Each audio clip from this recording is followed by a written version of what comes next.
ઓછી મીઠાની મૂકી દે. ચલો યુનિટ 5 આંસ બરાબર. હવે પાઠની અંદર આપણે ગુજરાતની અંદર કે ભારતની અંદર મુખ્યત્વે કીડીઓ ઘણી બધી છે. આ કીડીઓ એક કાળા કલરની આવે અને એક સોનેરી કલરની. આપણે બે પ્રકારની, કોઈ વધારે જોયું ખબર નહીં, કોઈ મોટા જંગલમાં જ્યાં હોય તો જોઈ લીધી હોય. પણ આ પાઠની અંદર જનરલી આપણે બે પ્રકારની કીડીઓ જોઈએ આપણા ઘરે જોવા મળે. એટલે કાળી ને કઈ કશું ના થાય. પેલી સોનેરી કલરની આવે કઈ થોડોક નાનો એવું ટેમ જોઈ રહી. બરાબર. તો અહીંયા જે કીડીઓની નાની નાની વિગતો આપેલી છે, 3-4 કીડીઓની અલગ અલગ કંટ્રીની, એના વિશે આપેલું આની અંદર. બીજું પરીક્ષાની દ્રષ્ટિએ જોઈએ તો આની અંદર ધ આન્ટ્સ ખાલી એવું પૂછાય કે ટાસ્ક ઓફ આન્ટ, તો તમારે એ લખવાનું હોય. પણ પર્ટિક્યુલર કોઈ એવું પૂછે કે અમરેલા આન્ટ, બરાબર, તો પછી તમારે અમરેલા આન્ટ વિશે લખવાનું. પડી ખબર? પરીક્ષાની દ્રષ્ટિએ આ ઘણો મહત્વનો હોય. 4 થી 5 માર્ક્સનું પૂછાય છે, ઓછામાં ઓછું શોર્ટ માં પૂછાય તો 3 માર્ક્સ, બરાબર. સમાનાર્થી શબ્દો બનાવવાથી એકાદ બે હોય, એટલે એ ધ્યાન આપવું તમારે. બીજી વસ્તુ કે જે તે વિદ્યાર્થીને ભાષાંતર કરવાનું કહેવામાં આવે, એ વિદ્યાર્થી ભાષાંતર ફરજિયાત કરવાનું. હું દરેકે દરેક શબ્દનું ગુજરાતી બોલીશ. પેન્સિલનો ઉપયોગ કરવો તો કરજો, પણ આખું ભાષાંતર નહીં લખવાનું, ખાલી શબ્દનો ગુજરાતી મતલબ જ લખવાનો, બરાબર.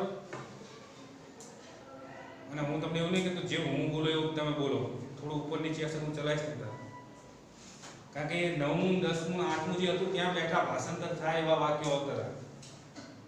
હવે આપણે 11 12ની તો બેઠા ભાષાંતર ના થાય તો આગળ જશો ને, કોલેજ કરશો, બીબીએ એમબીએ બીસીએ કે એ તો 10 લાઈન પછી ત્યાં પૂર્ણજ્ઞાન આવશે. એટલે પછી ભાવાર્થ સમજવાનો વાક્યનો, એટલે ભાષાંતર કરવા જવાનું, બરાબર. તો બોલો પેજ નંબર 49 આન્સ યુનિટ 5 એટલે કે 5 read 1. The following behavior was noticed by a scientist who was making a study of ants. હવે જો અહીંયા આપણે દરેક સાયન્ટિસ્ટ એટલે વૈજ્ઞાનિક બધાને ખબર હોય, પણ વૈજ્ઞાનિકો કઈ એક જ પ્રકારના વૈજ્ઞાનિકો ના હોય. કોઈક વૈજ્ઞાનિકો તમે જોજો કે અવકાશ ની અંદર શું શું ઘટનાઓ બને, બરાબર, તો એનો અભ્યાસ કરતા હોય. ઇંગ્લિશમાં કહેવાય એસ્ટ્રોલોજિસ્ટ. કોઈ હવામાનની અંદર તાત્કાલિક પલટો આવવાનો, આપણે જોયું ન્યૂઝમાં કે ન્યૂઝપેપરમાં વાંચીએ કે 2 દિવસ વાતાવરણ એકદમ ગરમ રહેશે, ઠંડુ રહેશે, વધારે વરસાદ આવે. આ પ્રકારના જે સાયન્ટિસ્ટ હોય એને કહેવાય, આ પ્રકારનું જે વિજ્ઞાન હોય એને કહેવાય મિટેરિયોલોજી. સાયન્ટિસ્ટ કહેવાય મિટેરિયોલોજિસ્ટ, બરાબર. તો દરેક અલગ અલગ ફિલ્ડના વૈજ્ઞાનિકો હોય અને એ લોકોને અલગ અલગ નામ આપેલા. જેમ ડૉક્ટરનો હોય તો બાળકોનો ડૉક્ટર હોય તો એ શું કહેવાય, પેટ્રિયાક કેમિસ્ટ કહેવાય. પ્રોપર નહીં ખબર. પછી ધારો કે કોઈ ગળાનો હોય, આંખ કાન ને ગળું, તેને ઈએનટી કહેવાય. અલગ અલગ ડૉક્ટરોના નામ આપેલા હોય. તો એવી જ રીતે એક કીડીના ડૉક્ટરનું પણ એક નામ હશે, તો પાછળ તમારે આવશે નામનું. ભાષાંતર કરીએ આપણે. The following behavior was noticed by a scientist who was making a study of ants. મતલબ following એટલે અહીંયા અંદર નાની વાર્તા આપેલી છે તો કે નીચે જે વર્તન આપેલું છે, behavior એટલે વર્તન, was noticed by a scientist. Noticed એટલે કે ધ્યાન આપવું, ધ્યાન દોરવું. કે જે કીડીઓનો અભ્યાસ કરે છે તે વૈજ્ઞાનિકો દ્વારા કીડીઓનું નીચે જે વર્તન આપેલું છે ધ્યાનમાં લેવામાં આવ્યું છે. A number of ants were down in a pit. Pit એટલે ખાડો. શું થાય? ખાડો. બીજા શબ્દમાં ડીક પણ કહેવાય ને, pit. એટલે કે નાનો એવો ખાડો. તો a number of ants એટલે ઘણી બધી કીડીઓ were down in a pit. down એટલે કે પડેલી હતી. ઘણી બધી કીડીઓ એક ખાડામાં પડેલી હતી. where they had killed some flies. Flies એટલે કે માખીઓ. kill એટલે મારી નાખવું. and other insects. insect એટલે કે જીવજંતુ. જીવાત પણ કહી શકો છો. અથવા જીવજંતુ, બરોબર. તો ઘણી બધી અથવા ઘણા પ્રમાણમાં એક ખાડામાં કીડીઓ પડી હતી જ્યાં તેમણે પોતાના ખોરાક માટે ફોર ફૂડ એટલે કે પોતાના ખોરાક માટે ઘણા બધા જીવજંતુઓ અથવા જીવાતો અને માખીઓને મારી નાખી હતી. The ants began fetching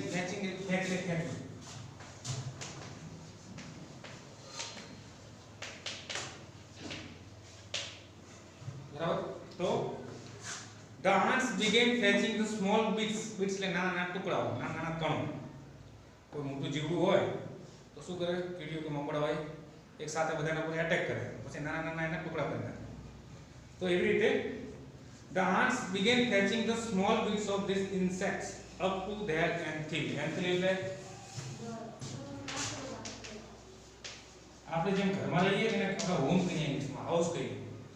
જે કીડીઓનું રહેઠાણ મોટા ભાગના જીવજંતુઓ જે નાના હોય ને ઇંગ્લિશમાં જે રહેઠાણ અને એન્થિલ કહેવાય, જેનો અર્થ અથવા રાફડો. હવે ભાષાંતર કરીએ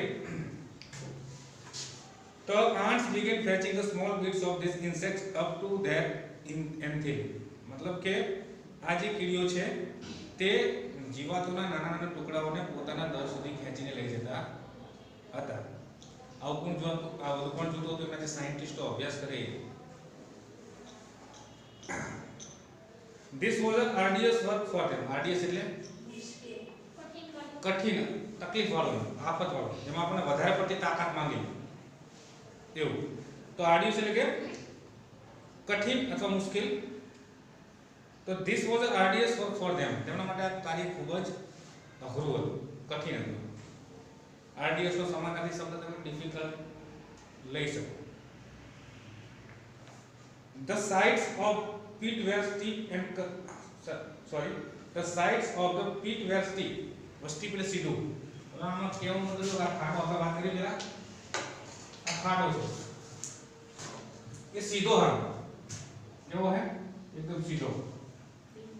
આપણે માણસ હોઈએ ખાડામાં પડી ગયા હોય અને આ રીતે ખાડો હોય તો આપણે સીધા ચડી શકીએ ના ચડી. હા, કદાચ આ જે દિવાલો છે આ દિવાલીને તમે ખાંચા પૂછ્યું હોય, કોઈ ઈંટ મૂકી દો, કોઈ પથ્થરને બહાર કાઢેલો તો તમે એના ઉપરથી પ્રયત્ન કરો તો બહાર નીકળી શકો. પણ જો સીધો હોય તો મુશ્કેલ કામ છે નીકળવું. તો ઉપરથી દોરડું નાખે તો તમે નીકળી શકો અથવા બીજી કોઈ ટેકનિક અપનાવો નીકળો, બાકી પોસિબલ નથી. બરાબર. તો the sides of the pit were steep. તો sides એટલે આ દિવાલો, ખાડાની જે બંને બાજુની દિવાલો હતી, બાજુઓ હતી એ સીધી હતી. and considering the size of the ants, અને size of the ants મતલબ કે કીડીઓનું જે કદ હતું એના પ્રમાણમાં the loads એટલે કે વજન they were carrying were very heavy. મતલબ કીડીઓનું જે કદ હતું એના પ્રમાણમાં તે જે વજન ઉચકીને લઈ જાય છે ઘણું વધારે વજનદાર. જનરલી એવું માનવામાં આવે કે માણસ કિલો જનરલી 40 કિલો વજન જે વ્યક્તિનું હોય એ 80 કિલો વજન ઉચકી શકે નહીં. એ કીડીઓનું વજન કેટલું હોય તમને તો મને ના ખબર હોય, પણ એવું માનવામાં આવે કીડીઓ એના વજન કરતાં વધારે વજન ઉચકી શકે. ભલે પણ 5 ગ્રામ વજન હોય પણ 10 ગ્રામ ઉચકી શકે.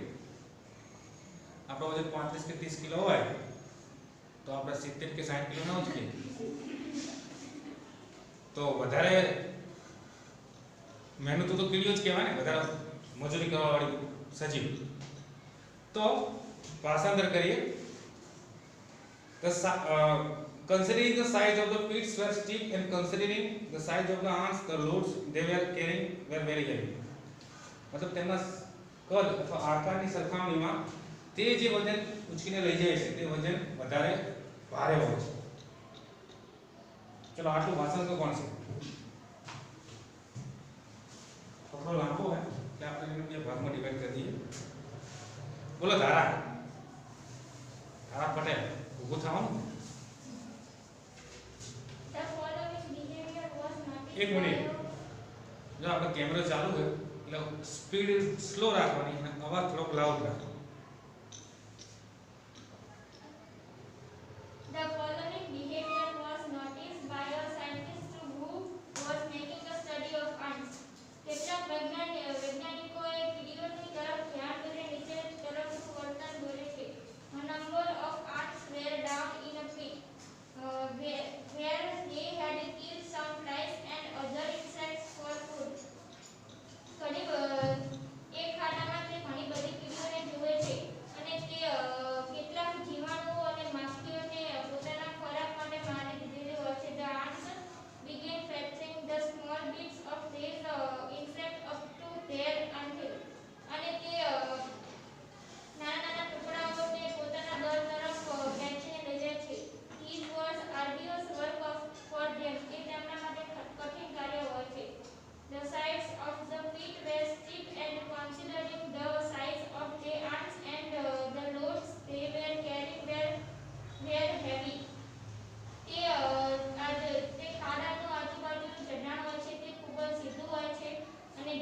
પૂછો ને નામ ભૂલી ગયો પાછા. The following behavior was noticed by a scientist who was making a study of ants. ઘણા વૈજ્ઞાનિકોના નિયંત્રણ દ્વારા કીડીઓનું નીચે પ્રમાણે નિયંત્રણ જોવા મળ્યું. નિયંત્રણ? સરે શબ્દ યાદ કરો. વર્તન. A number of ants were down in a pit. ઘણી બધી કીડીઓ એક ખાડામાં જોવા મળી. Where they had killed some flies and other insects for food. તેઓએ જીવજંતુઓ અને માખીઓને મારી દીધા હતા તેમના ખોરાક માટે. The ants began fetching the small bites of these insects up to their and feet. તેઓ નાના નાના ટુકડાઓને ખેંચીને તેમના દળ તરફ લઈ જતા હતા. This was a tedious work for them. આ કાર્ય તેમના માટે કઠિન હતું. The sides of the peak were stepped and considering the size of the ants. The loads heavy were carried were very heavy. જે ખાડામાં તેઓ લઈ જતા હતા તે સીધું હતું અને આ કીડીઓ તેમના વજન કરતા વધારે વજન લઈ જાય છે ખેંચીને. હા જોઈ ટક્કર આવશે ને અધ્યાયિકા. The following behavior was noticed by a scientist who was making a study of ants. નીચેનું વર્તન એક વૈજ્ઞાનિક દ્વારા નોંધવામાં આવ્યું છે જે કીડીઓ વિશે અભ્યાસ કરે છે. A number of ants were down in a pit. ઘણી બધી કીડીઓ એક ખાડામાં જોવા મળે છે. They had killed some flies and other insects for the food. જ્યાં તે કીડીઓએ માખીઓ અને જીવજંતુઓને પોતાના ખોરાક માટે મારી નાખ્યા છે. The ants began fetching the small bits of these insects up to their entry. અને ટુકડાઓને પોતાના દળ તરફ ખેંચી જઈ રહી છે. This was a arduous work for them. આ તેમના માટે કઠિન કાર્ય હતું. The sides of the peak were steep. જે ખાડો હતો એ સીધો હતો. And the considered ખાડો હતો સીધો હતો, ખાડાની બાજુ સીધી હતી. ખાડાની બાજુ સીધી હતી. And the considering the size of the ants, the loads they were carrying were very heavy. અને કીડીઓ જે વજન મુશ્કેલ હતી તે એના વજન પ્રમાણે વધારે હતી. કદ પ્રમાણે. સરસ. હવે આમાં એવું કે વૈજ્ઞાનિકોએ એવું જોયું કે આ પ્રકારનો ખાડો હતો અને ઘણી બધી કીડીઓ હતી. એટલે કીડીઓ જે પોતાના ખોરાક માટે નાના નાના જીવડાઓના કે જીવાતના ટુકડાઓને ઉપર લઈ જતી અને જે ટુકડા ઉપર લઈ જતી હતી એના વજન કરતાં એ ટુકડાનું વજન વધારે છે. આવું એમના અભ્યાસમાં આવ્યું. કોના? જે કીડીઓનો અભ્યાસ કરતા હોય વિજ્ઞાનના. બરાબર. આગળ જોઈએ. It was as if a group of men were carrying a weight of 200 pounds each. A pound એક એકમ છે, यहाँ पर किलोग्राम આવે છે. તો it was as if a group of men, group of એટલે માણસનું ટોળું, માણસનું જૂથ, were carrying a weight of 200 pounds each. એવું લાગતું હતું જે કીડીઓનું જે જૂથ હતું એ માણસોનો ગ્રુપ કે માણસોના જૂથની જેમ 200 પાઉન્ડ ઉચકીને લઈ જતા હોય એવું લાગતું. 200 એટલે કે 200 પાઉન્ડ એટલે pound. And climbing a cliff at the same time. cliff એટલે પથ્થર, ખડક. અને તે જ સમયે તે શું કરતા હતા? પથ્થર અથવા ખડકને ચડતા હતા. ખડક ક્યાં આવે? અહીંયા સમજો. આ જે પાર્ટ છે બરાબર, તો આની અંદર જરૂરી નહીં કે નાના નાના પથ્થરો પણ મૂકેલા. આપણે જોયું પથ્થરના કુવા ઘણા જોયા છે, ખાસ કરીને જે જૂના ખેતરો હોય એમાં જૂના જે કુવા બનાવેલા જૂના સમયમાં, તો એની અંદર પથ્થરોના કુવા બરાબર. તો એન્ડ ક્લાઇમ્બ એટલે ચડવું, and climbing a cliff at the same time, એક જ સમયે એ પથ્થર ઉપર ચડી રહ્યા હતા. The ants immediately organized the work in this way while some were carrying up the bits of insect. સમજો વાક્ય. The ants એટલે કે કીડીઓ, immediately એટલે તાત્કાલિક અથવા તરત જ, organize એટલે કે આયોજન કરવું અથવા ગોઠવવું, The work in this way while some were carrying up the bits of insect. તો જે કીડીઓ જે છે એ પોતાના કામનું આયોજન તરત જ કરી લેતી હતી જ્યારે બીજી કીડીઓ some were carrying up the bits of insect. હવે આમાં કીડીઓ એક તો નથી, ઘણી બધી કીડીઓ હતી અહીંયા, બરાબર? આપણી કીડીઓ તો અમુક કીડીઓ જ્યારે વજન ઉચકીને જતી હતી અહીંયા, જ્યારે બીજી ફ્રી પડી હોય એ એમને જે કાર્ય કરવાનું હોય કાર્ય અહીંયા કરવાઈ જતી. પડે ખબર? ધારો કે 10 માણસો અહીંયા કામ કરતા હોય કૂવાની અંદર, 10 માણસો ઉપર જાય લાઈનમાં, બરાબર? પણ બાકીના જે 10 ફ્રી પડ્યા કે 20 જણા હોય ટોટલ જે હોય એ શું કરે છે કે આ લોકોને કઈ રીતે મદદ કરવી એનું આયોજન કરે. તો આ જે કીડીઓ છે તો the while some were carrying up the bits of insects, ત્યારે બીજી જે કીડીઓ છે એ શું કરે છે carrying up એટલે કે વજન ઉચકીને ઉપર જવું, and bits of insect, bits એટલે નાના નાના ટુકડાઓ, insect એટલે જીવાતો. તો જીવાતોના નાના નાના ટુકડાઓ લઈને જ્યારે કીડીઓ ઉપર જાય છે ત્યારે બીજી કીડીઓ પોતાના કાર્યનું આયોજન કરી દે છે. કઈ રીતનું આયોજન કરે છે જોઈએ આગળ. The others એટલે કે જે બીજી કીડીઓ છે went in front and cleared away sand or small stone that obstructed the way. Obstruct એટલે અવરોધવું. જે કીડીઓ અહીંયા જઈ રહી છે એના રસ્તાની અંદર કોઈ રેતી આવે, કોઈ પથ્થર આવે તો જે ફ્રી કીડીઓ બેઠી એને શું કરે છે એને દૂર કરી દે છે. પડી ખબર? આ કૂવો હોય એક્ઝામ્પલ હોય 15 કે 20 કીડીઓ હોય એમાંથી 2 કે 3 કીડીઓ વજન ઉચકી જાય, બરાબર? તો બાકીની જે ફ્રી કીડીઓ છે શું કરે છે આગળની ધારો પથ્થરો આવતો હોય એટલે એમના લેવલમાં નાનો કોઈ શું કહેવાય રેતીનો ટુકડો આવતો હોય, આપણા માટે કઈ ના કહેવાય, એનો રેતીનો નાનો ટુકડો આવે એ પણ વધારે કહેવાય. તો એને શું કરી દેશે આગળ જઈને દૂર કરી દેશે, જે એટલે જે કીડીઓ વજન ઉચકીને જાય છે એને તકલીફ ના પડે. પડી ખબર? હવે કે હજુ બાઉન્સ જાય તો the others went in front and cleared away any sand એટલે રેતી, and small stone એટલે નાના નાના પથ્થરો that obstructed the way. મતલબ જે બીજી કીડીઓ છે એ તેમની સામે જાય છે અને એનાના રસ્તામાં જે રેતીના ટુકડાઓ અને જે નાના પથ્થરો આવે છે એને ત્યાંથી દૂર કરી દે છે, એટલે કીડીઓને વજન ઉચકીને જવાનો રસ્તો સાફ થઈ જાય. At some points એટલે કે અમુક જગ્યાએ where it was difficult to get foothold. Foothold એટલે કે પગ મૂકવા માટેનો ટેકો અથવા આધાર. અમુક જગ્યાએ પગ મૂકવાનો જે આધાર હોય પણ અઘરો હતો, ડિફિકલ્ટ હતો. These other ants would position themselves in such a way that the ants carrying the loads could easily climb over them. હવે વાક્ય સમજવા જેવું. ચલો પાછળ તરફ જોજો. These other ants would position themselves in such a way. આજે બીજી કીડીઓ જે છે પોતાની જાતને એવી રીતે સ્થાન આપતી હતી કેવી રીતે કે that the ants carrying the loads, કે જે કીડીઓ વજન ઉચકીને જઈ રહી છે તે could easily climb over them, તે સરળતાથી તેના ઉપર ચડી શકે. મેં વાત કરી એમ કે ત્રણેય કીડીઓ વજન ઉચકી જાય અને ઘણી બધી કીડીઓ ફ્રી પડી, તો એ અહીંયા એવું સ્થાન લે છે કે જે કીડીઓ વજન ઉચકીને જઈ રહી છે એના માટે સરળતા રહે.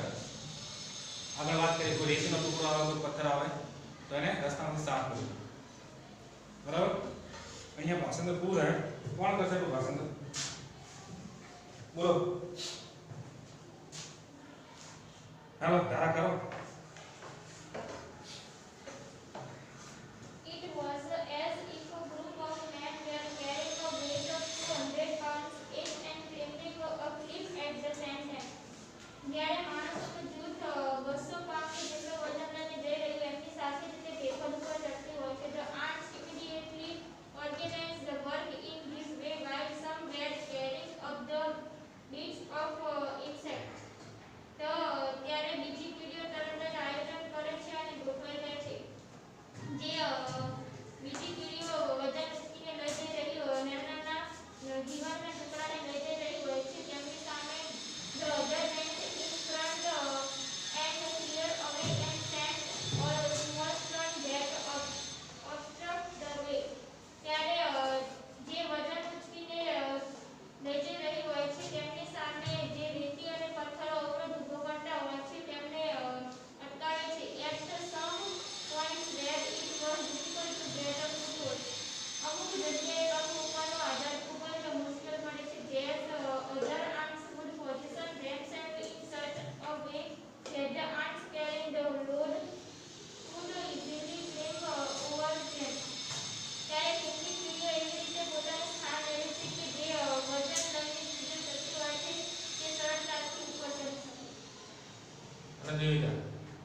અવાજ મોટો રાખજે.